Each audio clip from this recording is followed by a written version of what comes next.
네, 수험생 여러분 안녕하세요. 수종쌤입니다.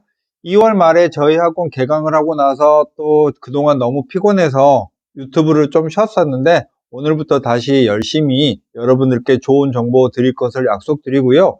매달 초에 그 달에 있는 수험생에게 중요한 일정과 저희 수학의 바다의 일정도 안내를 해 드릴까 합니다.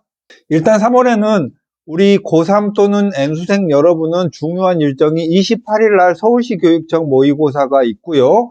저희 수학의 바다에서는 다음 날인 29일 날 서울시 교육청 모의고사를 시험을 봅니다. 그리고 3월 말에 각 대학들이 작년에 논술이나 면접이나 이런 등등의 대학별 고사라고 하는 그런 시험들의 출제 경향이나 기출문제를 각 대학 홈페이지에 공고를 합니다. 그게 3월 31일인데 그래서 저는 4월부터는 작년에 각 대학들이 출제했던 논술 문제에 대한 심층 분석과 올해 어떻게 준비할지에 대한 내용을 거의 석 달 정도 계속 시리즈로 연재할 계획이에요. 이 정도가 3월에 가장 중요한 여러분이 생각해둬야 될 입시 일정이고요. 그래서 이번 3월 말에 보는 서울시 교육청 모의고사가 우리 고3 학생들에게는 정말 중요한 시험인 만큼 이 부분에 대한 몇 가지 설명을 드릴까 합니다. 작년이나 재작년 서울시 교육청 모의고사에 관한 심층 분석은 제가 이미 찍어 놓은 영상이나 블로그 내용이 있으니까 여기를 클릭해 보시면 작년에 제가 해당 내용을 적어 놓은 게 있으니까 확인해 보시면 좋겠고, 이번에 보는 서울시 교육청 모의고사의 특징은 첫 번째, 모든 교육청 모의고사는 고3 학생만 시험 봅니다. 재수생 이상은 공식적으로 응시하거나 성적 통계는 나오지 않고요. 실제 시험날 오후에 문제를 받아볼 수만 있거든요. 그러니까 이번 서울시 교육청 모의고사의 성적 통계도 고3 학생들만 보고, 올해 같은 경우에는 사상 최대의 재수생이 있을 거라고 합니다. 전체 수험생의 35% 정도가 재수생 이상일 거라고 하니까 고3 학생들은 어쩔 수 없이 바짝 긴장해야 하고, 또 서울시 교육청 모의고사의 성적이 자신의 온전한 성적이 아니라는 사실을 알고 시험 준비를 하셔야 됩니다.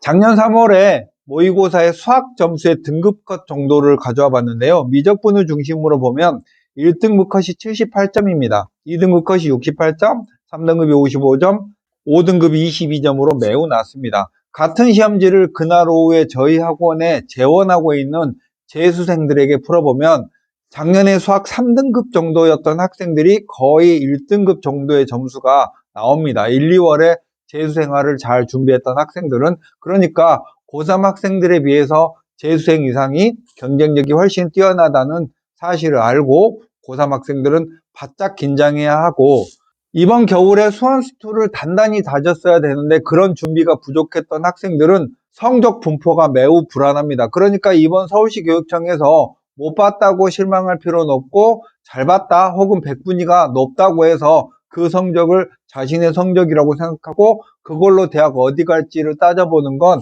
별로 유효하지 않은 거예요. 의미가 없다는 말씀이고요. 우리가 3월부터 3월, 4월, 5월, 6월, 7월, 8월, 9월, 10월 이렇게 모의고사를 봐가는데 3월 모의고사는 첫 모의고사다 보니까 시험 범위가 매우 좁습니다. 국어의 경우에는 1, 2학년 전범이고요. 수학은 수학 1, 2의 공통 과목은 전범입니다. 총 22문제가 출제되고요. 여러분이 선택하는 확률과 통계, 미적, 기하는 전체적으로 시험 범위의 한 25%, 많아야 30% 정도 내에 단원에서 8문제가 집중적으로 출제됩니다. 예를 들면 미적분으로 보자면 수열의 극한에 급수 전까지의 단원에서 총 8문제를 출제하니까 좁은 단원에서 매우 많은 문제를 출제한다라는 거고, 영어나 한국사나 사탐이나 과학 1은 전범위, 과탐 2는 실시하지 않고요. 제2외국어랑 한문도 역시 실시하지 않습니다. 이렇게 범위가 좁다가 5월 되면 좀 더 늘어나고 6월 4일 날 평가원 모의고사에서는 확률과 통계는 확률 거의 끝부분까지, 미적분은 미분까지, 기하는 평면 벡터 정도까지 한 3분의 2 지점까지 시험을 보고요. 9월에는 전범위까지 이렇게 확장되는 그런 수준으로 가니까 여러분이 이번 서울시 교육청 모의고사에 맞춰서 미적분의 제1단원만, 미적분의 수열의 극한만 집중적으로 파겠다 이러라는 뜻은 아닌데, 시험일이 일주일 이내로 다가오면 그 시험 범위에 해당되는 부분만 좀 집중적으로 파서 성적을 일단 올리는 게 좋겠고요. 서울시 교육청 모의고사는 수능을 출제하는 한국교육과정평가원하고 다른 기관입니다. 그러니까 서울시 교육청이 작년 수능 문제를 참고해서 올해 3월 첫 모의고사를 출제했을 거고, 그런데도 불구하고 서울시 교육청은 매년 서울시 교육청에서 출제하는 그런 문제의 유형이 좀 다르게 있긴 해요. 그러니까 작년이나 재작년에 서울시 교육청 문제를 한번 보면 이런 결의 문제를 내는구나 라는 걸 확인할 수 있으니까 한번 그렇게 준비를 해 보시는 게 좋을 것 같고, 우리 고3을 포함한 수험생 여러분은 지금부터 이제 모의고사를 봐가잖아요. 그 중에서도 3월, 6월, 9월 수능이 가장 중요한 모의고사 정도인데요. 지금부터 수능 시험을 잘 보겠다라는 아주 멀고 막연한 계획을 세우는 것보다는 3월 서울시 교육청 모의고사를 수능이라고 생각하고 지금부터 대략 24일, 3일 정도의 시간이 남아 있으니까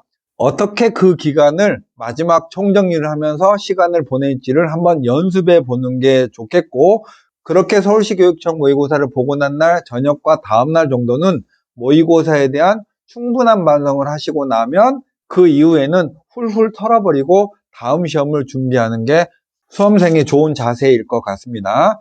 자, 서울시 교육청 모의고사는 남은 날이 얼마 안 남았으니까 본격적인 준비를 다 할 수는 없고요. 작년, 재작년 정도의 기출문제를 2번 정도, 지금 한번 또 한 10일 정도 후에 한번 풀어서 내가 이런 부분이 부족하구나 라는 걸 체크하신 후에 그 나머지 시간에서는 그런 부족한 과목이나 부족한 단원을 총정리하시는 걸로 한번 해보겠고, 작년이나 재작년 기출문제는 여기 서울시 교육청 모의고사의 홈페이지에 방문하면 여러분이 다운받을 수 있습니다. 그리고 고3 여러분은 수능을 위한 첫 모의고사이니만큼 시간 확인을 1교시부터 마지막 교시까지 어떻게 시간 분배가 되어 있는지를 확인하고 미리 시간에 관한 시뮬레이션과 상상훈련을 많이 해보시길 바라겠습니다. 어쨌든 이제 입시의 열차는 출발했습니다. 여러분은 수능의 성공을 위해서 오늘부터 열심히 달려가야 되는 숙명을 가지고 있으니까 중간중간에 놓인 이런 모의고사를 목표로 해서 열심히 공부해 가셔야겠죠? 수영쌤이었습니다. 안녕.